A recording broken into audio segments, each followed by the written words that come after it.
The crystal champagne flute trembled against manicured fingertips as Christine Keeler gazed across Cliveden's moonlit terrace on that fateful summer evening in 1961. The scent of jasmine mingled with expensive cologne and cigarette smoke, while shadows danced between marble columns that had witnessed centuries of secrets.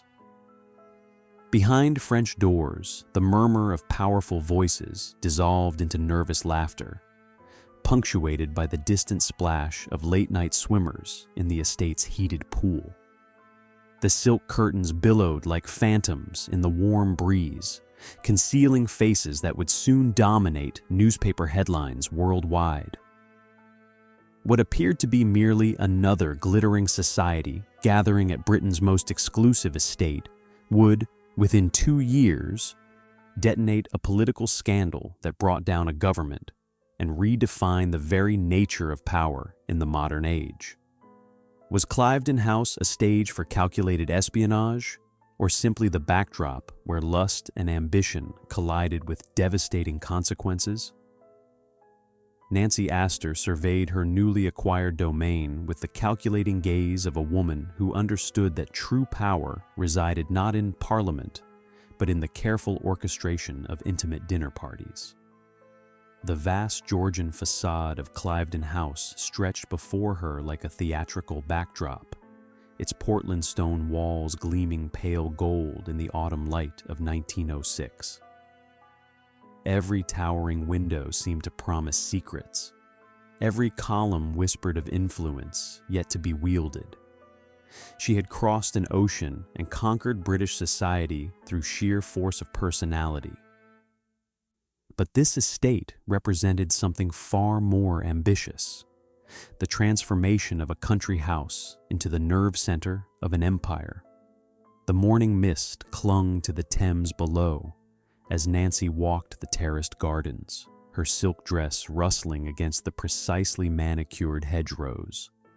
The scent of late roses mingled with the earthy dampness of fallen leaves, while peacocks strutted across lawns that had been shaped by 3 centuries of aristocratic ambition.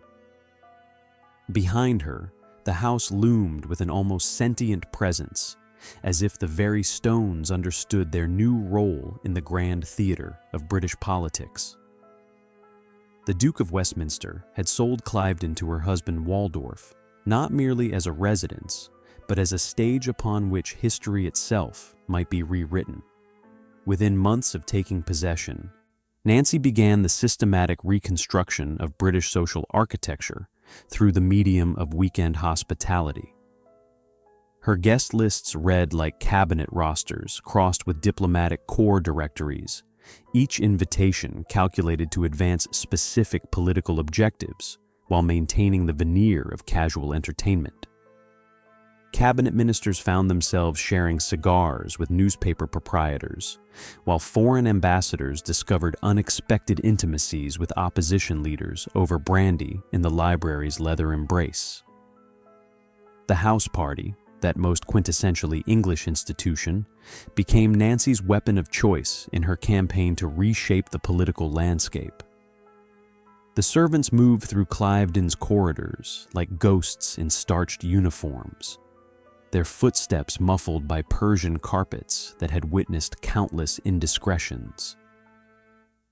They carried silver tea services and crystal decanters, but more importantly, they carried the whispered fragments of conversations that would determine the fate of nations. Nancy understood that information was the true currency of power, and she had created a banking system operating entirely within the bounds of social propriety. Her butler kept meticulous records, not merely of wine consumed and cigars smoked, but of which guests spent time in private consultation, which ministers lingered longest on the terrace after dinner. The transformation extended beyond mere guest curation into the realm of architectural psychology. Nancy repositioned furniture to encourage intimate conversation while discouraging formal negotiations. She replaced the previous owner's hunting portraits with paintings that sparked political discourse. filling the walls with images that suggested themes of empire, democracy, and social progress. The very air of Cliveden began to carry a different charge, as if the molecules themselves had been reorganized to facilitate the exchange of state secrets and strategic alliances. By 1919, when Nancy claimed her seat in Parliament as the first woman to take her place in the House of Commons, Cliveden had already established itself as an alternative center of governance. Ministers discovered that decisions reached during her weekend gatherings carried more weight than votes cast in Westminster's chambers.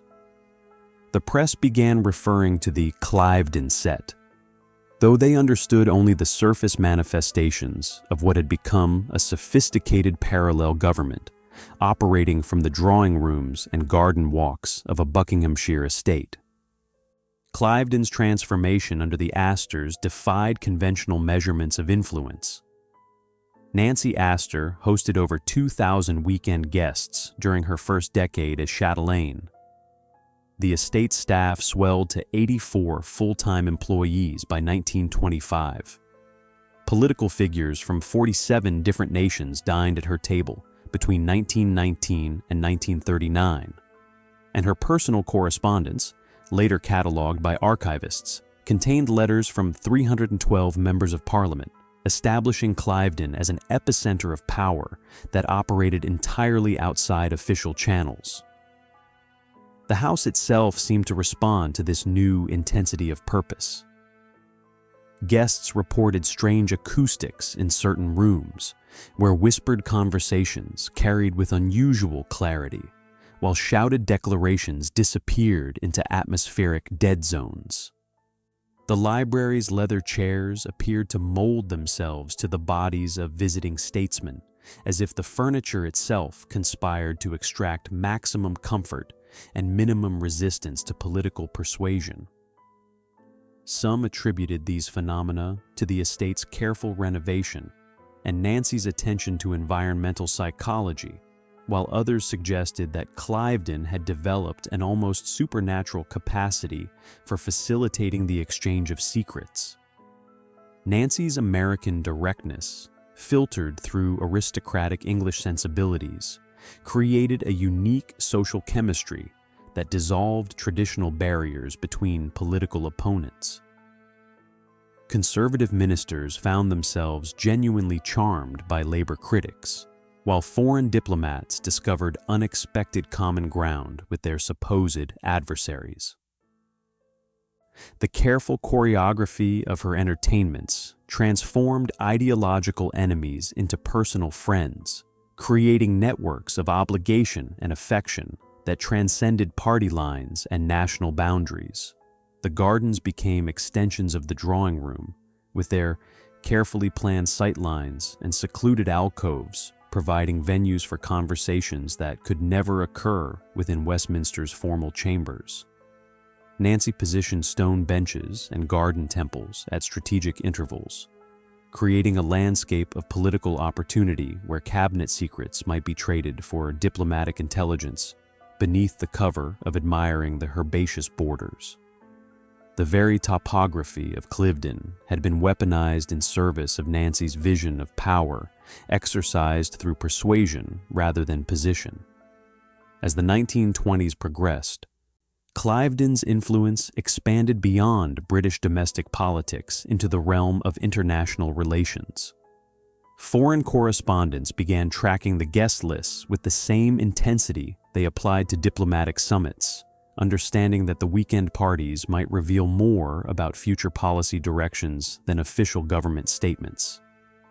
Nancy had successfully created a shadow foreign ministry operating from her estate's guest bedrooms and garden pavilions, where treaties were conceptualized over breakfast and alliances forged during evening strolls along the Thames. The American invasion of British political culture, embodied in Nancy Astor's transformation of Cliveden House, had achieved something unprecedented in the empire's history: the creation of a parallel power structure that operated according to social rather than constitutional principles, where influence flowed through channels of hospitality and charm rather than formal authority and legal mandate. By 1938, the gilded corridors of Cliveden echoed with whispered conversations about Hitler's true intentions, as Lady Astor's dinner guests found themselves unwittingly positioned at the crossroads of appeasement and resistance. The estate's atmosphere had grown heavy with unspoken tensions, as if the very air carried the weight of impending catastrophe. Cabinet ministers arrived with faces drawn by sleepless nights, their usual bonhomie replaced by the grim calculations of men who understood that civilization itself hung in the balance. The peacocks still strutted across the manicured lawns, but their cries now seemed to carry an ominous quality, like harbingers of the storm gathering across the channel. Nancy Astor moved through her domain with an energy that bordered on manic intensity, her sharp Virginia accent cutting through the polite murmurs of her assembled guests like a blade through silk. The woman who had once orchestrated social gatherings with surgical precision now found herself presiding over a court where every conversation carried potentially catastrophic implications. Her drawing room had become an echo chamber where the most powerful voices in Britain reinforced each other's desperate hope that accommodation with Nazi Germany might preserve the peace that had held since 1918. The crystal chandeliers cast fractured light across faces etched with the moral compromises that appeasement demanded, while shadows gathered in corners where uncomfortable truths lurked unspoken. The alleged Cliveden set materialized like a specter haunting the estate's elegant chambers, though its existence remained as elusive as morning mist on the Thames. Journalists and political opponents spoke of a cabal of Nazi sympathizers who met regularly at Nancy's table, weaving conspiracies to deliver Britain into Hitler's embrace through carefully orchestrated diplomatic surrender. The reality proved far more complex and infinitely more troubling. Not a coordinated conspiracy, but a convergence of establishment figures whose class prejudices and imperial anxieties had blinded them to fascism's true nature.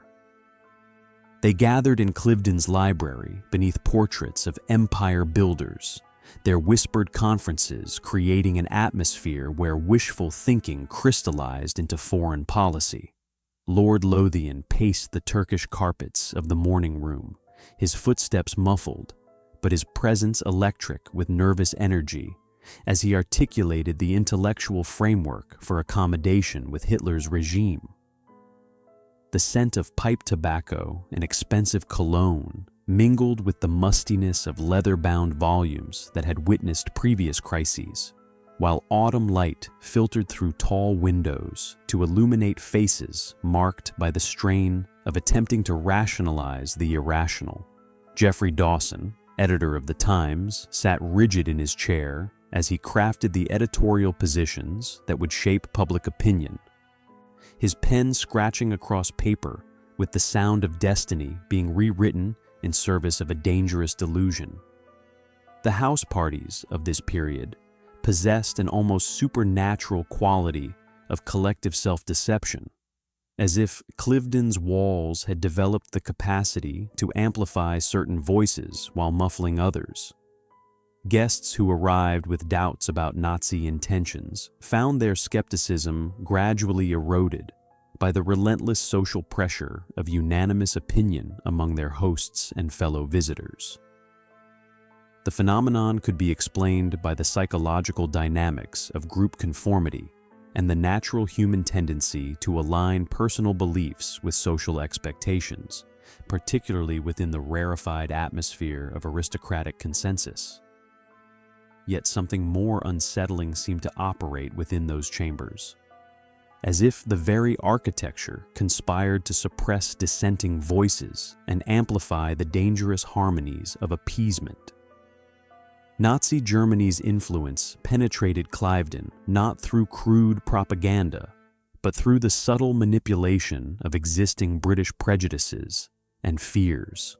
German diplomats arrived bearing gifts of cultural sophistication and intellectual respectability, their presence lending an air of scholarly detachment to discussions that might otherwise have been recognized as negotiations with evil incarnate. Joachim von Ribbentrop glided through the estate's social gatherings with serpentine charm, his conversations weaving threads of false reasonableness that trapped his listeners in webs of moral compromise. The champagne flowed as freely as the rationalizations, while the guests convinced themselves that their collaboration served the higher purpose of preventing another devastating European war.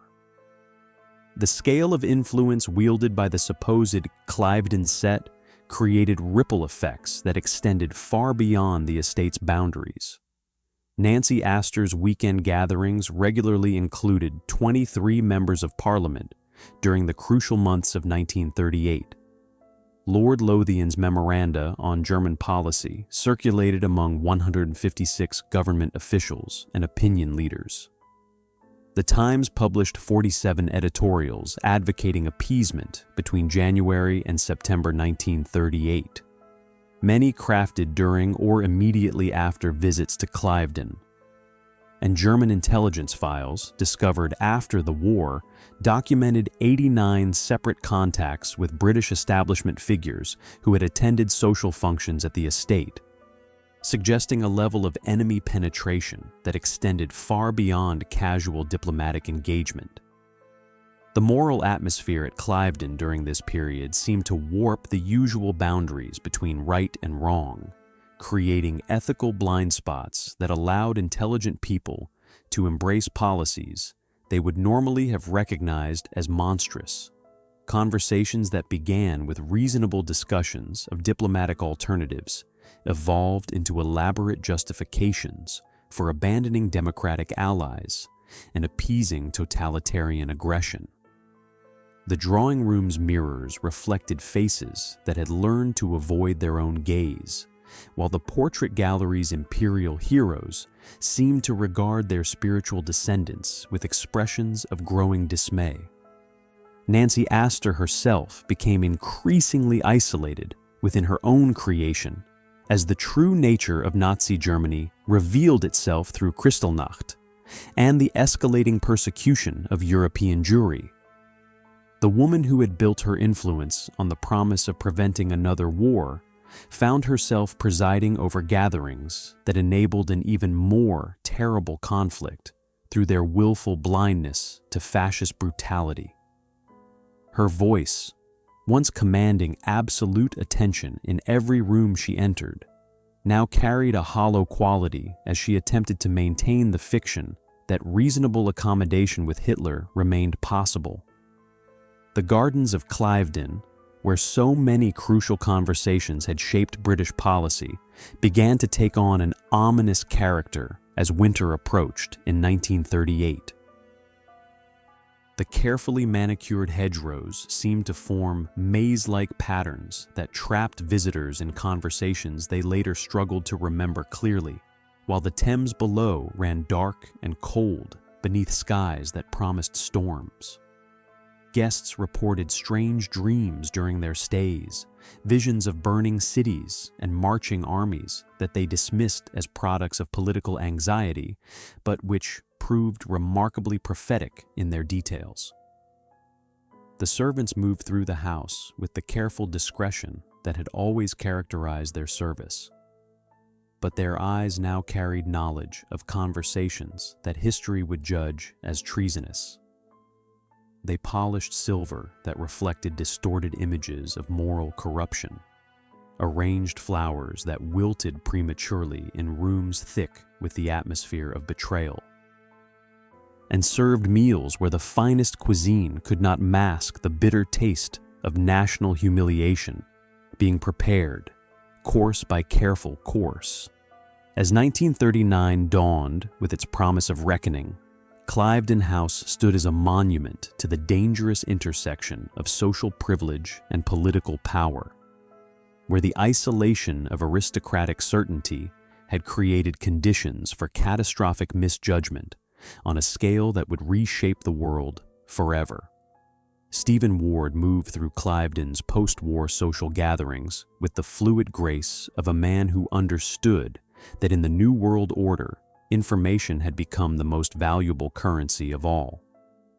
The osteopath's hands, skilled in manipulating the physical tensions of London's elite, proved equally adept at working the psychological pressure points of a society struggling to redefine itself amid the radioactive anxieties of the atomic age. His presence at Nancy Astor's diminished but still influential weekend parties carried an electric quality, as if he possessed some mysterious capacity to diagnose the hidden ailments of an empire in decline. The man who claimed to heal backs and necks with therapeutic touch had discovered that secrets, like vertebrae, required only the gentlest pressure applied at precisely the right angle to achieve complete realignment. The estate itself had undergone a subtle but profound transformation since the war's end, its grandeur now tinged with the melancholy of an era that had passed beyond recovery. The same drawing rooms that had once echoed with confident pronouncements about appeasing Hitler now hosted more cautious conversations about containing Stalin, while the portraits of imperial heroes gazed down upon gatherings where the very concept of British supremacy had become a comfortable fiction maintained through increasingly desperate social rituals. Ward navigated these changed circumstances with an almost supernatural intuition, his conversations threading between the official London of government ministries and the shadow London of intelligence operations, where Cold War loyalties shifted like patterns in a kaleidoscope. Nancy Astor, now in her 70s, but still formidable in her command of social dynamics, recognized in Ward a kindred spirit who understood power's true mechanisms. She watched him work the room during her weekend parties with the appreciative gaze of a master observing a particularly gifted apprentice. Noting how he drew confidences from cabinet ministers and foreign diplomats with the same gentle insistence he applied to locked joints and knotted muscles. The American expatriate, who had revolutionized British political culture through strategic hospitality, found herself mentoring a protege whose ambitions extended far beyond the traditional boundaries of social climbing into territories that even she had never dared explore. Ward's osteopathic practice provided the perfect cover for intelligence-gathering operations that would have impressed the most seasoned professional spies. His Harley Street clinic became a confessional where government officials, relaxed by therapeutic manipulation and the illusion of medical privacy, revealed state secrets with the same unconscious ease they displayed their physical vulnerabilities. The treatment table served as an altar where the powerful offered up their anxieties about Soviet capabilities, American intentions, and British weaknesses to a man whose healing touch masked an insatiable appetite for classified information. His patient files, had they ever been discovered by security services, would have read like a comprehensive guide to the psychological and political pressure points of the entire British establishment. The network Ward constructed around himself possessed an almost mystical quality of interconnection, as if invisible threads linked every person he encountered into a vast web of mutual obligation and shared secrets. His dinner parties brought together diplomats and cabinet ministers, artists and intelligence officers, creating social atmospheres where conventional boundaries between friend and enemy dissolved into ambiguous territory that perfectly suited Cold War espionage operations. The phenomenon could be understood as the natural result of Ward's exceptional social skills and his strategic positioning at the intersection of multiple elite circles, yet guests often left his gatherings with the unsettling sensation that they had participated in something far more significant than casual entertainment. Soviet intelligence operatives discovered in Ward's social network an invaluable resource for penetrating British establishment circles without resorting to the crude methods that had characterized earlier espionage efforts. Rather than recruiting traditional agents through ideological conversion or financial inducement, they found themselves invited into the heart of British political society through the simple expedient of accepting Ward's hospitality. Eugene Ivanov, the Soviet naval attaché, whose charm and intellectual sophistication made him a sought-after guest at London's most exclusive gatherings, understood that Ward's introductions provided access to information that would have required years of conventional intelligence work to acquire. The Cold War's psychological landscape found perfect expression in the social dynamics of Ward's carefully curated gatherings, where the existential anxieties of nuclear confrontation manifested themselves through increasingly elaborate games of seduction and betrayal. Cabinet ministers found themselves sharing intimate dinners with Soviet agents, their conversations dancing around classified subjects with the same ritualistic precision that characterized the broader diplomatic waltz between superpowers. The atmosphere at these events possessed an almost theatrical quality, as if all participants understood their roles in a performance whose ultimate audience remained mysterious, but whose stakes could not have been higher. Ward's social network operated on a scale that intelligence services would later struggle to map completely. He maintained active relationships with 156 individuals of political or social significance. His patient list included 23 members of parliament and 8 foreign diplomats. British intelligence files eventually documented 47 separate occasions when Soviet agents attended social functions he organized. And MI5's subsequent investigation generated 1,247 pages of documentation, revealing the staggering reach of his influence across Britain's establishment. The transformation of Cliveden from Nancy Astor's political salon into Ward's intelligence marketplace reflected broader changes in how power operated within post-imperial Britain. The estate's weekend parties, once characterized by the confident certainties of imperial administrators, now featured the paranoid subtleties of Cold War operatives who understood that every conversation might be monitored, every friendship might mask enemy penetration, and every social gathering might serve multiple intelligence objectives simultaneously. The peacocks still strutted across the manicured lawns, but their cries now seemed to echo with warnings about surveillance and betrayal. Ward's relationship with both British and Soviet intelligence services remained deliberately ambiguous, creating a twilight zone of loyalty that served his purposes while frustrating the conventional categories employed by professional spies. He appeared to work simultaneously for MI5 and the KGB, providing each side with carefully selected information that enhanced his value to both while preserving his independence from either. This delicate balance required constant recalibration, as Ward navigated between competing intelligence services with the same precision he brought to manipulating the subluxated joints of his aristocratic patients. The osteopath's presence at CLIVEDEN's social gatherings introduced an element of professional voyeurism into environments that had traditionally operated according to codes of gentlemanly discretion. His trained observer's eye cataloged the physical manifestations of political stress, noting which ministers carried their anxieties in their shoulders, which diplomats revealed their deceptions through involuntary muscle tension, and which social climbers betrayed their insecurities through posture and gesture.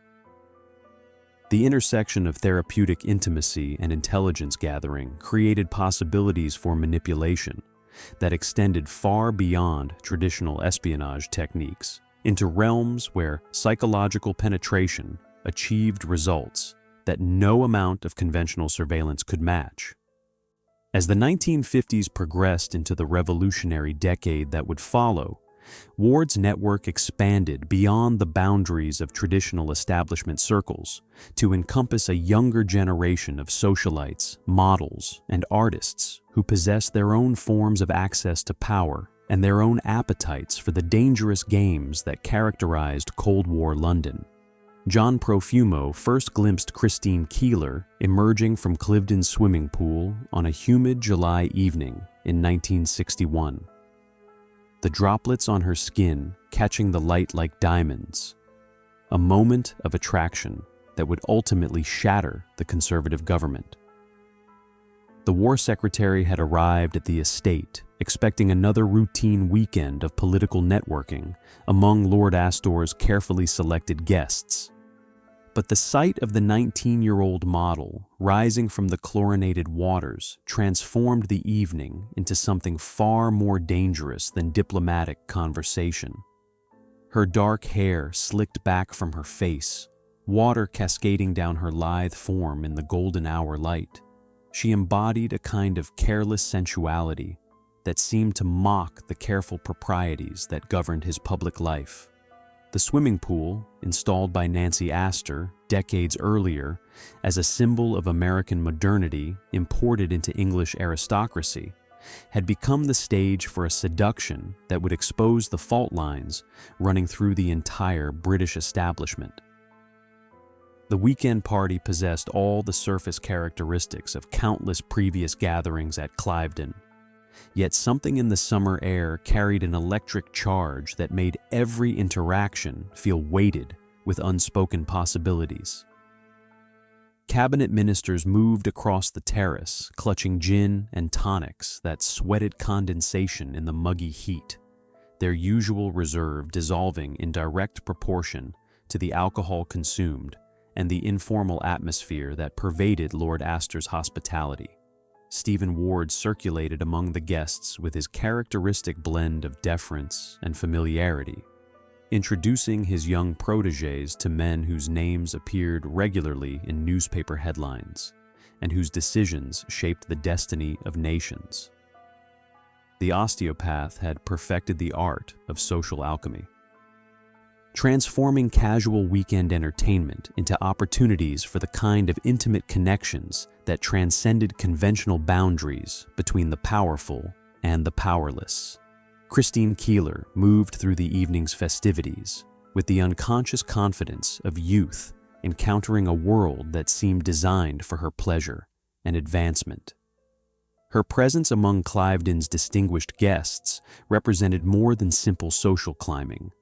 It embodied the collision between traditional structures of British class hierarchy and the emerging cultural forces that would define the decade ahead. She laughed at conversations she barely understood, her musical voice floating across the estate's manicured gardens like an invitation to abandon the careful restraint that characterized upper-class social interaction. Ward had coached her in the basic etiquette required for such gatherings, but her natural charisma needed no instruction as she unconsciously wielded the power that youth and beauty provided in environments dominated by middle-aged men carrying the burdens of empire and Cold War responsibility. Profumo found himself drawn into conversations with the young woman that began with polite small talk, but quickly evolved into something more intimate and potentially compromising. The War Secretary, responsible for Britain's nuclear deterrent and military intelligence operations, discovered that Christine's apparent naivety masked a sharp intelligence that made their exchanges intellectually stimulating in ways that his usual political discourse rarely achieved. Her questions about his work, seemingly innocent inquiries from a curious civilian, created openings for the kind of indiscreet revelations that would have alarmed security services had they been monitoring the interaction. The summer evening's warmth seemed to dissolve the usual barriers between public figures and private citizens, creating an atmosphere where state secrets might be shared as casually as observations about the weather. The estate's nocturnal atmosphere during that fateful weekend carried an almost supernatural quality of heightened awareness and lowered inhibitions, as if Cliveden's long history of political intrigue had saturated the very stones with an aphrodisiac effect that made rational decision-making nearly impossible. Guests reported unusually vivid dreams during their stay, visions that seemed to blur the boundaries between desire and duty, while the morning brought hangovers that affected judgment as much as physical comfort. The phenomenon could be explained by the combination of alcohol, summer heat, and the psychological pressure of maintaining public facades in private settings. Yet many participants later described the weekend as possessing an otherworldly quality that seemed to suspend normal moral constraints. Lord Astor observed the developing attraction between his distinguished guest and Ward's young companion with the practiced eye of a host who understood that his role extended beyond mere entertainment into the realm of facilitating connections that might prove mutually beneficial to all parties involved. The current Lord Astor lacked his Mother Nancy's political ambitions, but he had inherited her understanding of how private relationships could be leveraged to advance public objectives.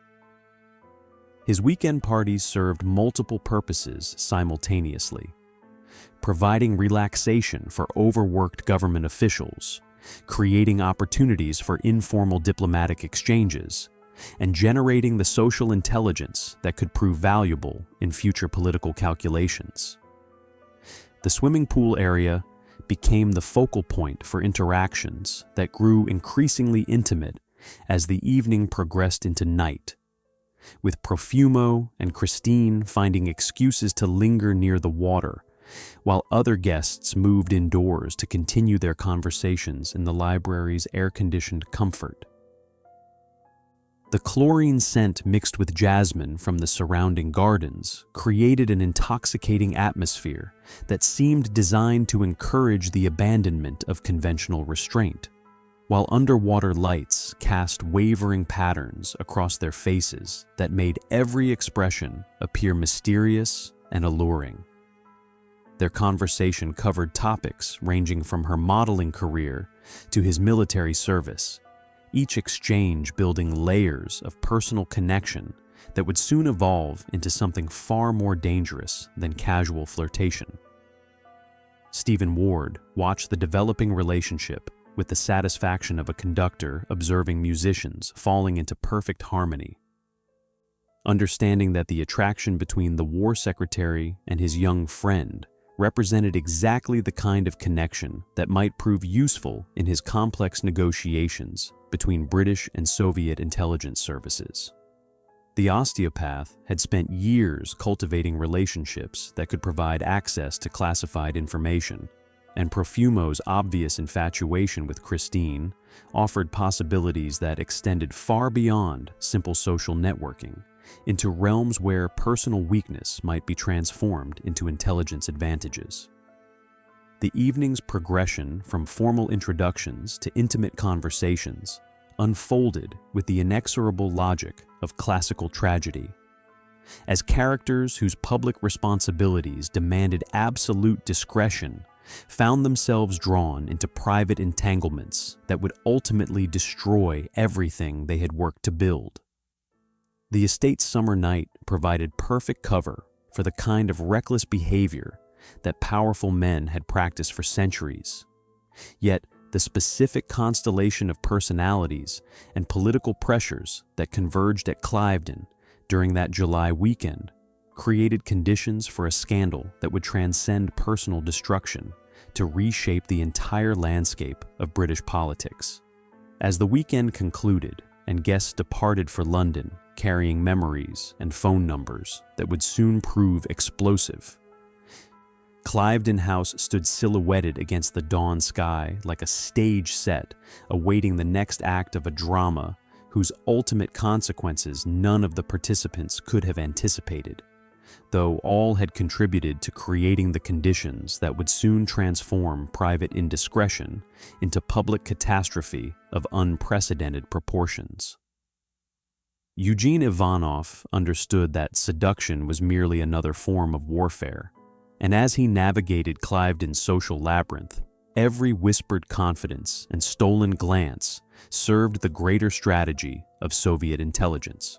The naval attaché possessed the rare combination of intellectual sophistication and physical magnetism that made him irresistible to London's social elite. His deep voice carrying just enough Russian accent to suggest exotic mystery, while his impeccable English demonstrated the cultural refinement that opened doors throughout British high society. His presence at Lord Astor's weekend gatherings represented far more than diplomatic courtesy. It embodied the KGB's most ambitious penetration operation against the heart of the Western Alliance, wrapped in the silk gloves of aristocratic hospitality and lubricated by the finest champagne money could buy. The Soviet agent moved through Cliveden's elegant chambers with the practiced grace of a man who had spent years studying the behavioral patterns of his targets, noting which cabinet ministers revealed classified information when flattered about their intellectual capabilities, which diplomats became indiscreet after their third brandy, and which society figures might prove useful as unwitting conduits for disinformation campaigns. His training at Moscow's Intelligence Academy had prepared him for the technical aspects of espionage, but nothing could have equipped him for the almost supernatural ease with which British establishment figures seemed willing to compromise national security in exchange for social acceptance from a charming representative of their supposed enemy. The drawing room conversations that swirled around him contained enough classified material to fill dozens of intelligence reports, yet the speakers seemed oblivious to the security implications of their casual revelations.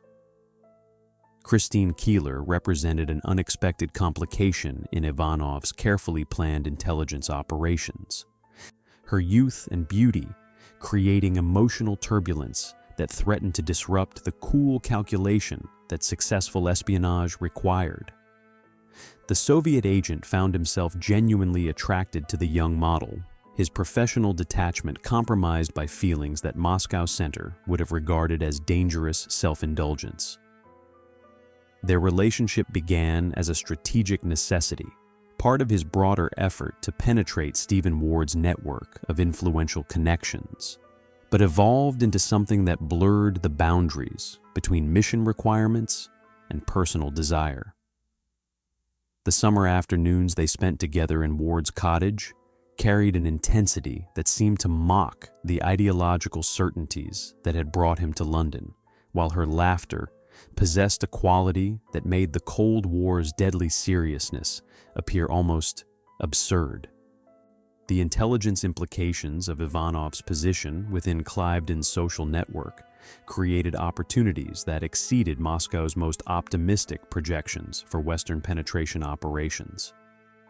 His access to British defense officials occurred not through the traditional methods of recruitment and blackmail, but through the simple expedient of accepting weekend invitations from hosts who seemed determined to facilitate exactly the kind of connections that professional intelligence officers spent careers attempting to establish.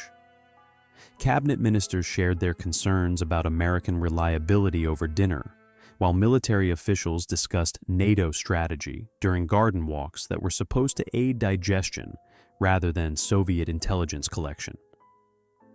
The casual atmosphere of aristocratic hospitality created a psychological environment where state secrets were traded as carelessly as gossip about mutual acquaintances. The cottage that Ward maintained on Lord Astor's estate served as an ideal venue for the kind of intimate encounters that could transform social acquaintances into intelligence assets, its rustic charm providing the perfect cover for conversations that might have appeared suspicious in more formal diplomatic settings. Ivanov spent countless hours in that modest building, sharing meals and confidences with individuals whose combined knowledge encompassed virtually every aspect of British defense policy, while the proximity to Cliveden's main house ensured that their gatherings maintained the veneer of casual weekend entertainment. The cottage's guest book, had it survived subsequent investigation, would have read like a directory of Western intelligence vulnerabilities, cataloging the names of officials who had unwittingly provided classified information to one of the Soviet Union's most successful intelligence operatives. Ward's role as facilitator between Ivanov and his British targets possessed an almost mystical quality of perfect timing and flawless social choreography, as if the osteopath possessed supernatural insight into the psychological vulnerabilities of his establishment patients. The phenomenon could be understood as the natural result of Ward's exceptional social intelligence and his years of experience manipulating the anxieties and desires of powerful individuals. Yet the precision with which he orchestrated meetings between Soviet agents and British officials suggested capabilities that extended far beyond conventional social climbing into territories that intelligence professionals would have recognized as advanced tradecraft. The intelligence implications of Cliveden's social networks created reverberations measured across decades. Soviet intelligence files, released after the Cold War's end, documented 73 separate contacts between Ivanov and British officials during his London posting. MI5 eventually identified 28 potential security breaches linked to social gatherings at the estate. The subsequent parliamentary inquiry interviewed 341 witnesses, and the scandal's political fallout contributed to the Conservative Party's defeat by a margin of 4 seats in the 1964 general election, demonstrating how private indiscretions at a country estate could alter the course of national governance. Ivanov's simultaneous pursuit of Christine Keeler and John Profumo represented the kind of operational complexity that intelligence training manuals rarely addressed, requiring him to balance romantic rivalry with professional objectives while maintaining the careful emotional distance that successful espionage demanded. The Soviet agent understood that his relationship with the young model provided potential leverage over the British War Secretary, yet his genuine feelings for Christine created psychological complications that threatened to compromise his effectiveness as an intelligence operative. The triangle that developed between the three principals possessed an almost theatrical quality, as if the participants had been cast in roles that required them to perform emotions that served political purposes while experiencing genuine feelings that could destroy everything they hoped to accomplish. The estate's summer atmosphere during 1961 carried an electric charge of sexual and political tension that seemed to transform every social interaction into a potential intelligence operation, with guests unconsciously revealing classified information through conversations that appeared to focus on entirely innocent subjects. Ivanov reported to his Moscow handlers that British officials seemed almost eager to discuss sensitive topics with foreign nationals, their indiscretions suggesting either remarkable naivety about security protocols or a subconscious desire to betray the very system they had sworn to protect. The phenomenon reflected the broader cultural anxieties of a declining imperial power, whose establishment figures seemed psychologically prepared for the kind of accommodation with enemy interests that traditional espionage methods had never been able to achieve. The swimming pool where Profumo had first encountered Christine became a recurring venue for Ivanov's intelligence operations, its informal atmosphere encouraging the kind of casual revelations that formal diplomatic channels could never have produced. The Soviet agent learned to time his appearances to coincide with moments when alcohol and summer heat had lowered the usual barriers that protected classified information from unauthorized disclosure.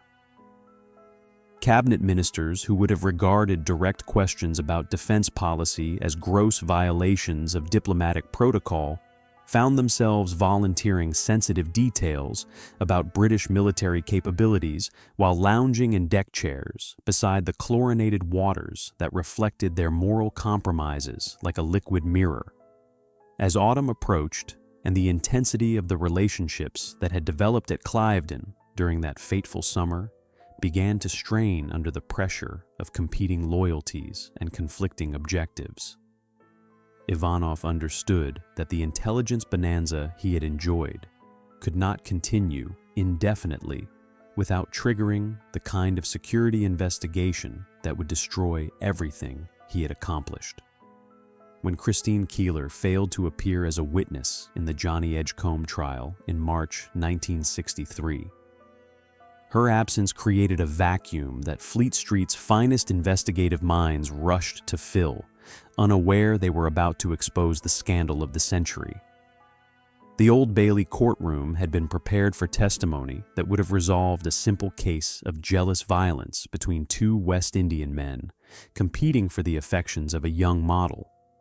But the empty witness box instead became the starting point for a journalistic investigation that would reach into the highest levels of British government. The court clerk's voice echoed through chambers thick with disappointment and confusion as he announced that Miss Keeler could not be located, while in the press gallery, reporters felt the electric tingle of professional instinct, recognizing that this unexplained absence concealed a story far more significant than the shooting incident that had brought them to court that gray March morning. The search for Christine Keeler transformed Fleet Street into a hive of investigative activity that resembled a military campaign more than traditional journalism, with newspaper editors deploying resources on a scale typically reserved for coverage of international crises or royal scandals. Private investigators fanned across London following leads that took them from Soho nightclubs to country estates, while photographers haunted the locations where the missing witness might surface, their telephoto lenses trained on doorways and windows like artillery pieces awaiting targets. The competitive atmosphere among rival publications created an investigative feeding frenzy that pushed reporters beyond conventional boundaries of discretion into territories where personal privacy collided with public interest in ways that would reshape British journalism forever. The trail of inquiry led inexorably toward Stephen Ward's social network, with journalists discovering connections that seemed too extraordinary to believe, yet too well documented to dismiss as coincidence or fabrication. Ward's name appeared in police files, society columns, and diplomatic guest lists with a frequency that suggested influence far beyond his official role as an osteopath, treating the physical ailments of London's elite. His cottage at Cliveden became a focal point for investigations that revealed weekend parties where cabinet ministers had mingled with Soviet agents, where state secrets had been discussed in the presence of foreign nationals, and where the boundaries between personal indulgence and national security had dissolved in atmospheres thick with alcohol, ambition, and sexual opportunity. The cottage itself seemed to exert an almost supernatural influence over the journalists who visited it during their investigations, many of them reporting strange sensations of unease that went beyond the normal discomfort of exploring scenes associated with criminal activity. The building's modest rooms appeared to retain echoes of conversations that had taken place within its walls. While photographers complained that their equipment malfunctioned with unusual frequency, when attempting to document the interior spaces where so many compromising encounters had occurred. These phenomena could be attributed to the psychological effects of investigating a story with such serious implications for national security. Yet the consistency of these reports suggested that Cliveden's satellite buildings had somehow absorbed the dangerous energies generated by years of clandestine activities. The investigation's scope expanded beyond simple missing person inquiries into comprehensive examinations of the social networks that connected Britain's political establishment with foreign intelligence services, revealing patterns of contact that alarmed security officials who had previously assumed that their classified information remained secure within appropriate channels. Journalists discovered that Ward's dinner parties had provided Soviet agents with access to British defense officials that would have required years of conventional espionage work to achieve. While the casual atmosphere of his social gatherings had encouraged the kind of indiscretions that professional intelligence operatives could only dream of obtaining through traditional recruitment methods, the emerging picture showed a landscape of security vulnerabilities that extended far beyond individual moral failures into systemic weaknesses that threatened the foundations of national defense policy. John Profumo's name surfaced in investigative reports with increasing frequency as journalists traced the connections between missing witnesses, Soviet agents, and cabinet ministers who had enjoyed Stephen Ward's hospitality during weekend visits to Lord Astor's estate. The War Secretary's relationship with Christine Keeler, initially dismissed as unsubstantiated gossip, acquired credibility through witness testimonies and photographic evidence that demonstrated their association had extended far beyond casual social encounters. Parliamentary reporters who had covered Profumo's career for years found themselves re-examining his public statements and policy positions for signs of compromise or foreign influence. While security correspondents began asking uncomfortable questions about the extent of Soviet penetration into Britain's defense establishment. The scale of journalistic investigation that surrounded Christine Keeler's disappearance created a media phenomenon unprecedented in British history. Over 200 reporters and photographers were assigned to various aspects of the story by national and international news organizations. Private investigation firms received contracts worth more than $50,000 from competing publications seeking exclusive information. Scotland Yard assigned 47 officers to investigate potential security breaches linked to the Ward network. And the story generated more than 1,200 newspaper articles in the first month, following Keeler's failure to appear in court, establishing the template for the kind of comprehensive media coverage that would characterize political scandals for decades to come. The atmosphere surrounding the investigation possessed an almost cinematic quality of mounting tension and inevitable revelation, as if the participants had been cast in a thriller where each day brought new disclosures that pushed the story toward its explosive climax. Journalists working the case reported experiencing unusual levels of paranoia and hypervigilance, sensing that their own activities were being monitored by intelligence services whose loyalties and objectives remained unclear. The phenomenon reflected the legitimate security concerns raised by an investigation that had exposed vulnerabilities in Britain's defense establishment. Yet many reporters described feeling as though they were being manipulated by forces that wanted certain information revealed, while other details remained forever hidden. The missing witness herself had become a symbol of the broader mysteries that surrounded the case. Her absence from the courtroom transforming her from a peripheral figure in a minor criminal proceeding into the central character of a national security crisis that threatened to bring down the government.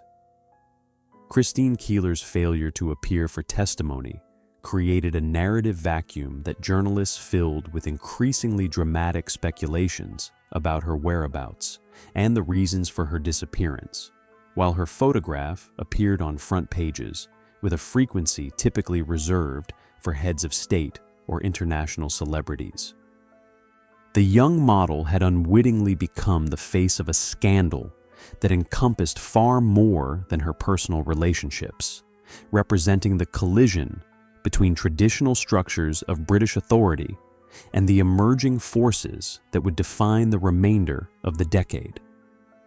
Fleet Street's investigation methods during this period pushed the boundaries of acceptable journalistic practice into territories that would later be recognized as invasions of privacy and harassment. Yet the national security implications of the story seemed to justify techniques that would have been condemned in other circumstances. Reporters used telephone tapping, surveillance, and infiltration methods that resembled intelligence operations more than traditional news gathering, while their editors justified these extreme measures by arguing that the public interest demanded full disclosure of potential security breaches, regardless of the personal costs to the individuals involved. As March dissolved into April and the investigation continued to expand in scope and intensity, it became clear that Christine Keeler's empty chair in the Old Bailey had triggered a cascade of revelations that would ultimately reshape British politics, journalism, and society in ways that none of the participants could have anticipated when they first noticed her absence from that modest courtroom on that unremarkable spring morning. As John Profumo rose in the House of Commons on June 5, 1963, to deliver his resignation statement, the weight of Cliveden's secrets finally crushed the careful architecture of denial that had protected Britain's ruling class for generations. The War Secretary's face bore the pallor of a man who had stared into the abyss of his own destruction and found it staring back with the cold eyes of political necessity, while his voice carried the hollow quality of someone reading his own obituary before a gallery packed with journalists who had spent months hunting him like bloodhounds, following a scent that led inexorably to this moment of public immolation. The green leather benches of Parliament stretched before him like an execution ground, their familiar comfort transformed into instruments of torture as he prepared to admit lies that had transformed him from rising political star into national pariah in the space of a single, carefully crafted confession. The statement itself possessed the ritualistic quality of a medieval penance, each word precisely chosen to acknowledge moral failure while attempting to limit legal liability, as Profumo's legal advisors had crafted language that would satisfy public demands for confession without providing ammunition for criminal prosecution. His admission that he had misled Parliament about his relationship with Christine Keeler carried constitutional implications that extended far beyond personal disgrace into territories where individual moral failure could trigger governmental collapse, while his acknowledgement of security concerns raised questions about Soviet penetration that would haunt British intelligence services for decades. The chamber's acoustics seemed to amplify his words with supernatural clarity, ensuring that every syllable of his humiliation reached the farthest corners of the building where his political career had once seemed destined for greatness. Stephen Ward watched the resignation unfold from his Chelsea flat, understanding that Profumo's public confession represented only the opening movement in a symphony of destruction that would ultimately consume everyone connected to the network of relationships he had so carefully constructed over the preceding decade. The osteopath had become the most hunted man in Britain, pursued by investigators who saw him as the spider at the center of a web that connected Soviet agents with British cabinet ministers through the medium of sexual scandal and social manipulation. His telephone rang constantly with calls from journalists offering money for exclusive interviews and lawyers warning of impending criminal charges, while his windows revealed photographers stationed like snipers on surrounding rooftops, their telephoto lenses trained on his movements with the patient intensity of professional assassins awaiting their moment. The cottage at Cliveden stood empty during these final weeks of the scandal's denouement, its windows dark and doors locked, as if the building itself understood that its role in reshaping British history had concluded with catastrophic finality. Lord Astor had quietly severed his relationship with Ward, understanding that continued association with the osteopath would inevitably taint the family name that his mother Nancy had worked decades to establish within British high society. The estate's staff reported strange phenomena during this period, including lights that appeared in unoccupied rooms and voices that seemed to echo through corridors where no one walked, though these manifestations could be explained by the psychological stress that affected everyone connected to a scandal that had dominated newspaper headlines for months while destroying careers and reputations with mechanical precision. Christine Keeler found herself trapped in a media circus that had transformed her from anonymous model into international symbol of moral corruption and political scandal. Her photograph appearing on front pages around the world beside headlines that reduced her complex reality to simple narratives of seduction and betrayal. The young woman who had once moved through Cliveden's social gatherings with unconscious confidence now faced a future defined by notoriety that would follow her for the remainder of her life. While her testimony before parliamentary investigators revealed details of relationships and encounters that exposed the moral hypocrisy of the establishment figures who had once courted her company. Her words carried the power to destroy reputations and end careers, yet she spoke them with the weary resignation of someone who understood that her own destruction was the price demanded for their honesty. The parliamentary inquiry that followed Profumo's resignation possessed an almost theatrical quality of predetermined conclusions and ritualistic expiation. As politicians from both sides of the aisle competed to demonstrate their moral outrage while carefully avoiding questions that might implicate their own connections to the social networks that Ward had constructed around his intelligence operations. The committee rooms where witnesses gave testimony became stages for performances of injured innocence and calculated ignorance, as establishment figures who had attended Ward's parties and enjoyed his hospitality suddenly discovered convenient gaps in their memories regarding conversations and encounters that had seemed perfectly normal at the time, but now appeared potentially treasonous under investigative scrutiny. The scandal's ultimate toll could be measured in devastating precision. John Profumo's political career ended after 18 years of service. Stephen Ward faced 47 separate charges before his fatal overdose during the trial. Christine Keeler served 6 months in prison and received death threats numbering in the hundreds. The Conservative government's approval ratings plummeted by 23 percentage points in 6 months, and Cliveden itself, symbol of aristocratic privilege, was eventually sold to pay death duties of $4.2 million, marking the end of an era when private estates could serve as shadow centers of political power. Stephen Ward's trial proceeded with the grim inevitability of classical tragedy, as the man who had orchestrated so many careers and relationships found himself abandoned by everyone who had once sought his company and influence. The charges against him encompassed living off the earnings of prostitution and procuring women for immoral purposes. Allegations that transformed his role as social facilitator into criminal enterprise while ignoring the intelligence implications that had originally attracted official attention to his activities. His former friends and patients testified against him with the enthusiasm of converts denouncing their former faith. their words creating a legal narrative that bore little resemblance to the complex reality of power, espionage, and social climbing that had characterized his actual operations. The osteopath's final days unfolded in an atmosphere of supernatural dread that seemed to permeate every aspect of his existence, from the hostile crowds that gathered outside the courthouse to the death threats that arrived with each morning's mail delivery.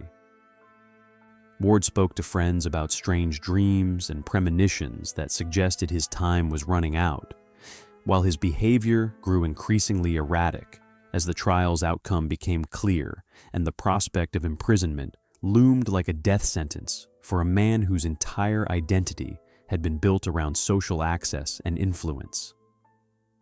His suicide on the final night before the verdict represented the ultimate acknowledgement that the network he had created had turned against him with a viciousness that exceeded even his sophisticated understanding of human nature's darker impulses. The transformation of Cliveden from political salon to luxury hotel occurred with the ruthless efficiency of capitalism, converting scandal into commercial opportunity. As the estate's new owners understood that notoriety could be marketed as effectively as aristocratic heritage for guests seeking proximity to historical significance, the house that had once hosted cabinet ministers and Soviet agents now welcomed corporate executives and wealthy tourists, their weekends organized around the same principles of exclusive hospitality that had characterized Nancy Astor's political gatherings and Stephen Ward's intelligence operations. The swimming pool where Profumo had first encountered Christine Keeler became a tourist attraction, its chlorinated waters reflecting the faces of visitors who came seeking vicarious contact with a scandal that had reshaped British history while destroying everyone who had participated in its creation. The legacy of the Profumo affair extended far beyond the individual casualties who had paid the ultimate price for their involvement in the scandal, reshaping British attitudes toward authority, privacy, and the relationship between personal morality and public service in ways that would influence political culture for generations. Cliveden House stood as a monument to the dangerous intersection of power and pleasure, its elegant facade concealing rooms where the modern world's most destructive forces had once gathered to dance their deadly waltz of seduction, betrayal, and ultimate reckoning.